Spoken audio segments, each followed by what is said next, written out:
Halo semua, bertemu lagi bersama saya dengan Perwantus Tumorang di pelajaran ekonomi kelas 10. Apa kabarnya semua anakku?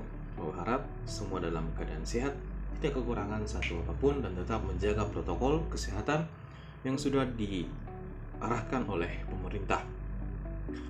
Oke, senang bertemu bersama kalian pada pertemuan hari ini, yaitu tentang sistem ekonomi. Harap kalian masih tetap semangat mengikuti pembelajaran kita hari ini. Kita masuk sistem ekonomi yang berlaku di Indonesia. Menurut kalian, sistem ekonomi apa yang ada di Indonesia? Sebelumnya kita sudah belajar yaitu tentang sistem ekonomi tradisional, sistem ekonomi pasar, komando, dan campuran. Menurut kalian, apa yang kita pakai?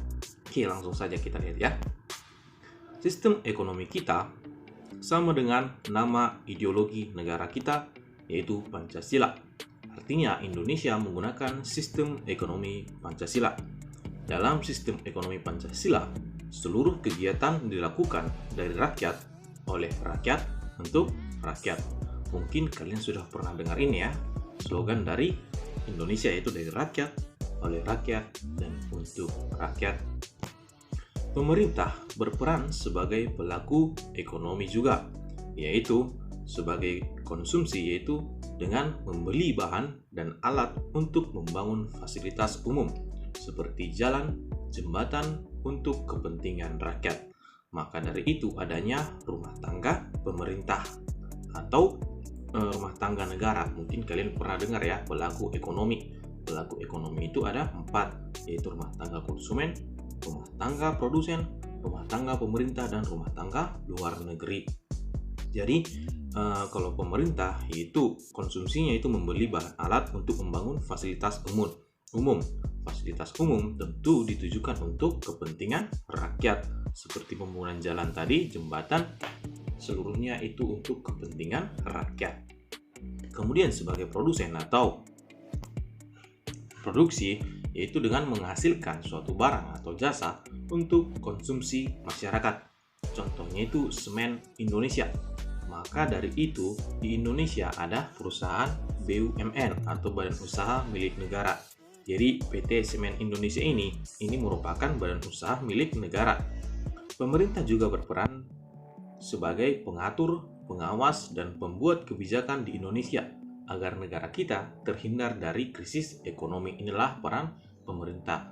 Kalau kalian pernah mendengar BUMN, badan usaha milik negara, ini banyak jenisnya ya, seperti BRI, kemudian apalagi ya, BNI, kemudian PT Semen Indonesia, dan lain sebagainya. Masih banyak BUMN. Dalam melaksanakan sistem ekonomi Pancasila, terdapat nilai-nilai Pancasila yang harus diterapkan, yaitu kekeluargaan, kemudian peran agama dalam kehidupan bermasyarakat, dan yang terakhir adalah keadilan. Penerapan sistem ekonomi ini sejalan juga dengan cita-cita bangsa Indonesia, yaitu untuk mewujudkan kehidupan ekonomi yang adil, merata, dan makmur. Ya, sungguh mulia cita-cita bangsa Indonesia, itu mewujudkan kehidupan ekonomi yang adil, merata, dan makmur. Menurut kalian, apakah ekonomi kita sudah adil, sudah merata, atau sudah makmur? Oke, silahkan dijawab, dipanjangkan dalam hati ya. Adil maksudnya yaitu pembagian hasil produksi, pendapatan, dan kesempatan melakukan usaha. Maksudnya pembagian hasil produksi itu dibagi secara adil ya. Kemudian merata maksudnya berkaitan pemenuhan hidup untuk masyarakat tanpa memandang jenis kelamin, suku, agama, ras, dan daerah. Saya ulangi sekali lagi ya. Dikatakan merata maksudnya berkaitan pemenuhan hidup untuk masyarakat tanpa memandang jenis kelamin, suku, agama, ras, dan daerah. Misalnya kalau suku A ingin memenuhi kebutuhannya, harus merata. Suku B juga tidak ada perbedaan. Seperti poin pertama tadi, adil ya, harus adil. Kemudian kemakmuran maksudnya di mana kegiatan ekonomi mengutamakan kemakmuran seluruh masyarakat di atas kemakmuran individu atau sekelompok orang ya.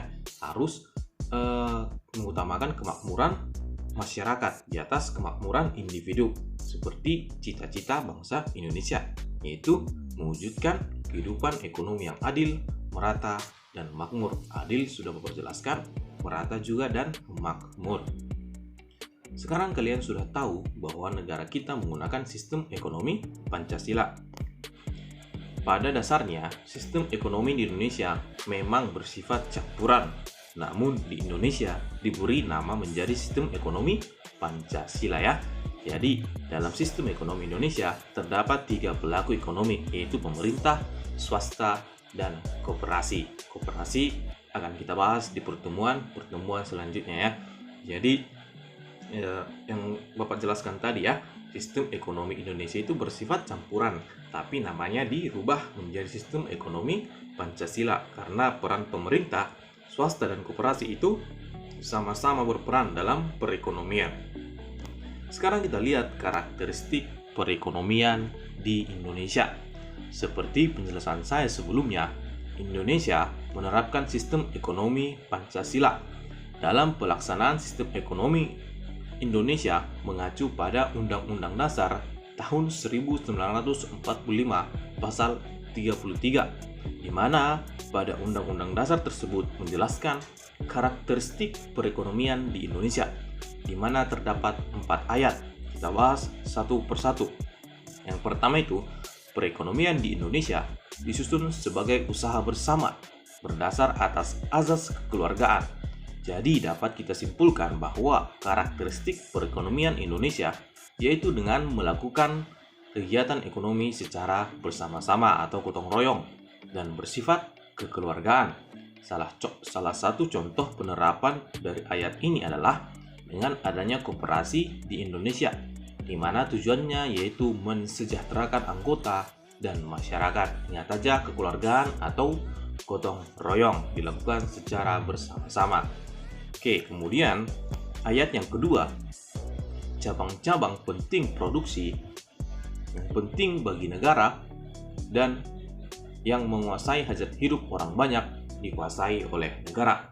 Maksudnya, barang-barang penting dan dibutuhkan banyak orang seperti kekayaan sumber daya alam dikuasai oleh negara, di mana negara sebagai pembuat kebijakan mengurus, mengatur, mengelola, dan mengawas kegiatan produksi. Contoh lainnya juga seperti PLN.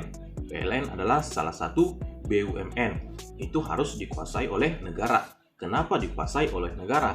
Karena itu menyangkut hidup banyak orang. Itu tidak boleh dipegang oleh pihak asing atau swasta.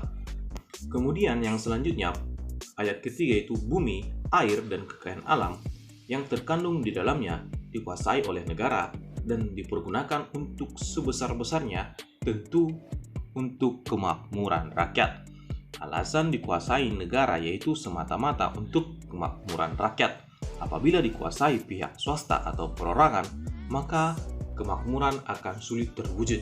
Tentu ya, kalau misalnya dikuasai oleh perorangan atau individu, tentu dia hanya mementingkan dirinya sendiri, tidak mementingkan kepentingan orang lain. Tapi kalau pemerintah yang menguasai, tentu pemerintah akan fokus untuk kemakmuran rakyat, ya. Kemudian yang selanjutnya, perekonomian nasional diselenggarakan berdasarkan demokrasi ekonomi dengan prinsip kebersamaan, efisiensi berkeadilan, berkelanjutan, berwawasan lingkungan, kemandirian, serta dengan menjaga keseimbangan, kemajuan, dan kesatuan ekonomi nasional. Oke, ini dia isi dari pasal 33 ayat 1-4. Bisa kalian buka nanti ya di Undang-Undang Dasar tahun 1945. Jadi sistem ekonomi ini mengedepankan peran pemerintah dan swasta dalam mengelola perekonomian.